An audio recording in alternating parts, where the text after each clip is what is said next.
Ngayon, opportunity nyo to have a joint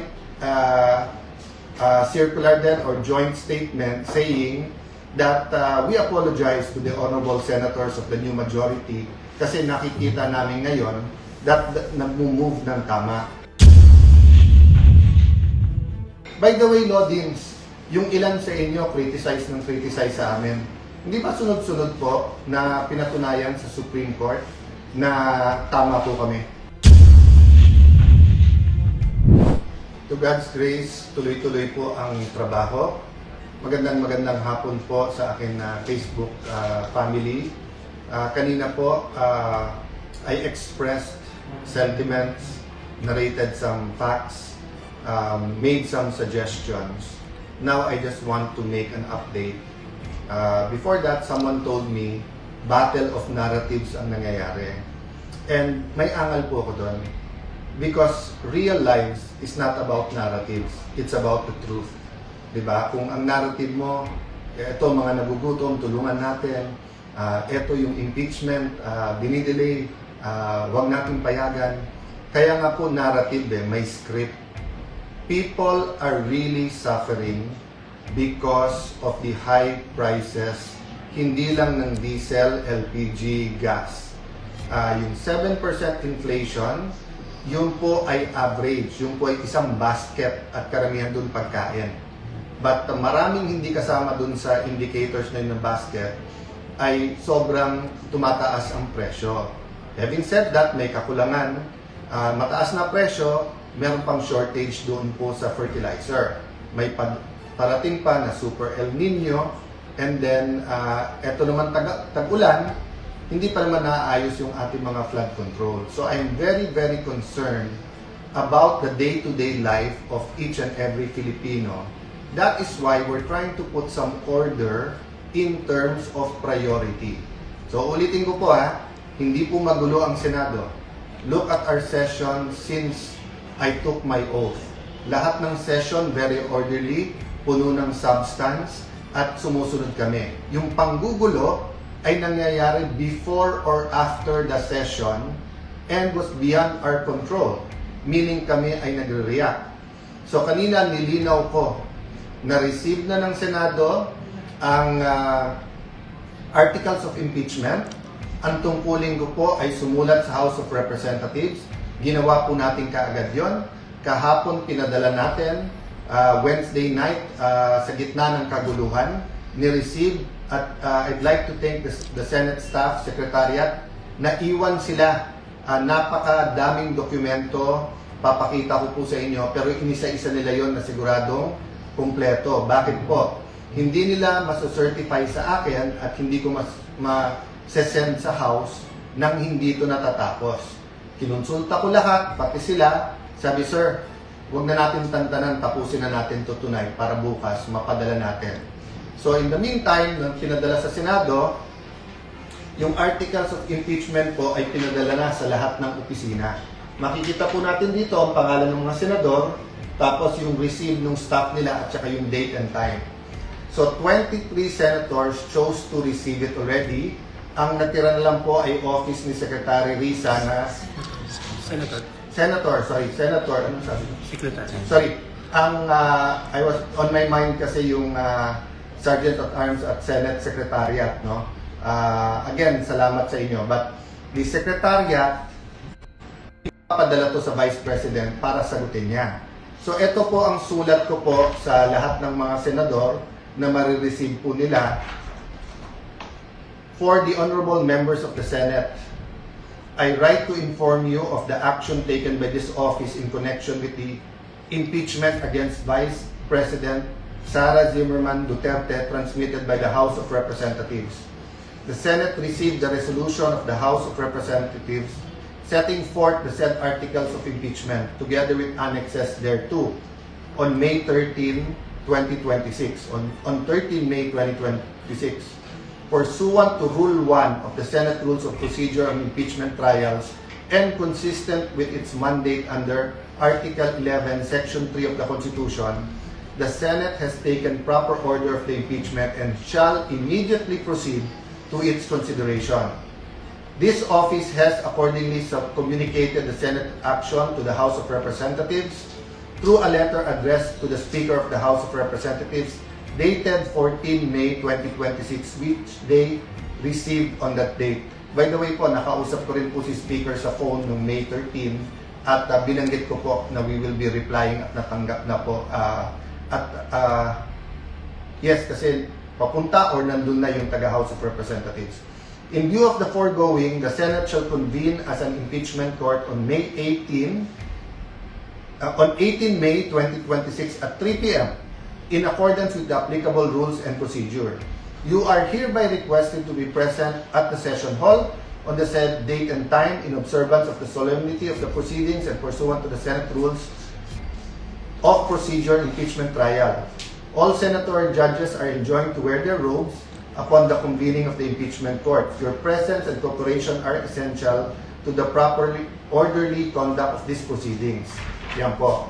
So advice ko po sa mga minority senators kung pwede pong whether may group chat or meeting na po kayo, nag-meeting na po kami ng majority, magmi-meeting po kami ulit. At so far, we're all in agreement na the rules that were good for the past impeachments are good for Monday. So hindi nyo ma-expect ang delay on our part.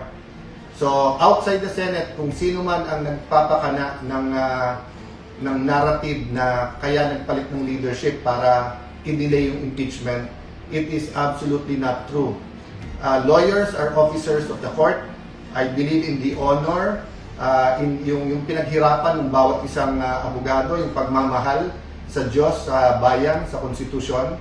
So I am again asking yung mga law deans, mga bata po nakatingin sa inyo. You took the extraordinary step of not even asking, not even communicating, walang due process. Pinagbintangan nyo po kami na yung change in leadership is denying due course or will delay the impeachment proceedings. So siguro naman po, with all humility, kaya nga kumpanyero tawag natin, kumpanyera. So sa korte, pag may nagkamali at sinabi, pasensya na kumpanyero, pasensya na kumpanyera, so tumimbre man lang kayo, hindi man lang kayo tumimbre, ngayon opportunity nyo to have a joint circular then or joint statement saying that we apologize to the honorable senators of the new majority kasi nakikita namin ngayon that nag-move ng tama. By the way, Lodins, yung ilan sa inyo criticize sa amin. Hindi ba sunod-sunod po na pinatunayan sa Supreme Court na tama po kami? Hindi ba bawat galaw in the past na umabot sa Supreme Court at hindi ba sa law school deans kayo mismo ang nagtuturo na kapag ka Supreme Court na nagsabi, yan ang batas. At hindi ba po may kasabihan po, no? Matagal na po to. Hanapin ko po yung quote talaga, no? Na nagsasabing, we should be a nation of laws, not of men. So ano po ibig sabihin nito? Na kahit ano pong lakas, kahit anong kapangyarihan ng isang lalaki o babae o man or woman, ang batas ang nasusunod.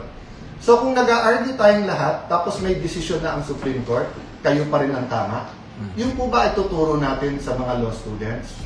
So ngayon po, na sinabing agad-agad, sinabi pong forthwith, sinabing no delays, nasa lounge po ako at kinuha ko opinion, pati ng mga kasama sa minority.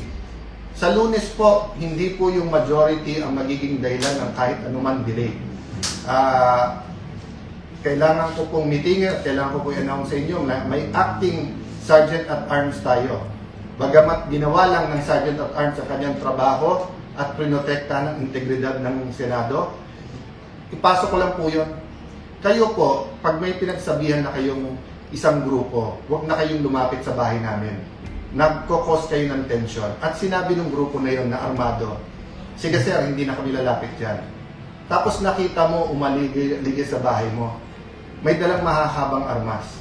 Lumabas yung security guard nyo at sinabing, boss, umalis na kayo. Hindi pa rin umalis. Hindi mo naman matawag ang pulis.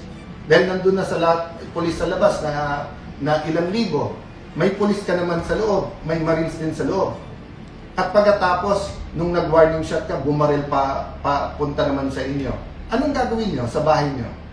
Hihintayin nyo na lusubin kayo at i-overwhelm kayo ng mga may armas? Or you will defend yourself? So, I am really concerned about Monday because this week nakita po natin simula sa pagpasok ng mga NBI sa Senado noong Monday hanggang sa ginawa noong Wednesday night. At ano ang sinabi ng aming mga kasamahan ng Senador? Disgusted daw sila sa nangyari. Wala man pong outrage, wala man pong pagkakaisa. Dati po, madapa lang po isang senador, lahat po concerned na dati po may threat lang po sa sasakyan ng senador o dun sa loob ng session hall, may konting gulo lang, nagkakaisa. Pero ito po, sa buong pangyayari, wala man nangamusta kami sa amin kung buhay pa kami, kung ano nangyayari sa amin. And then pagkatapos, napakabilis nung narrative na drama ito. Napakagaling naman po namin magdrama na yung NBI nahila namin at naisama namin doon. Ito po ang isang matrix ng Estrada at Corona impeachment. So my staff is here. We're going through it one by one. We're looking at the possible calendars to propose not only to the majority, minority, to all members. What do we mean by calendar? We can have hearings Monday to Friday. We can have hearings Monday to Thursday. We can have hearings Monday to Wednesday. We can do it half day. We can do it full day. We can have a pre-trial. Pwedeng walang pre-trial.